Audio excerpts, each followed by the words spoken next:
Buongiorno a tutti, Paolo Fresu e auguro Boschelzo considerare un disco importante per me,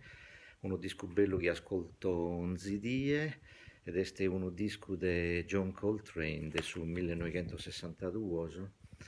e lo consiglio che ascolto sempre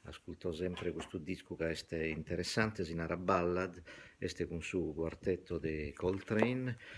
e in questo disco vado un musicista che sta andando a di el fa, ed è proprio in questo momento di crisi su coronavirus, che sta andando in sordina, un grandissimo artista, uno dei suoi più importanti della storia, che è Mickey Tyner, pianista americano, che è stata una figura fondamentale proprio della storia, della musica e suoi gentos, ed è specialmente questa musica particolare che ha condiviso con John Coltrane. Questo è un disco veramente bello che hanno ascoltato, hanno consigliato, questo è un disco da ponere in domo con tranquillità in questa diesi specialmente. Ed io ho una coppia, oltre alla coppia originale, che la Vio Kilkenny non l'ha pacciappata, ha pacciappato questa coppia che si narra è una deluxe edition, una coppia diversa, con due disco un pare, bisogna in seno a questo pure alternative take di tanto spezzo, poi le fatto ieri in parte. E nulla, è stato un disco a ascoltare con un quartetto stellare, un quartetto eccellente con John Coltrane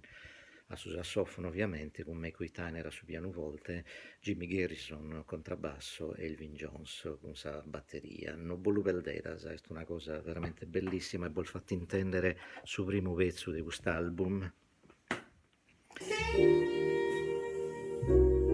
Say it over and over again.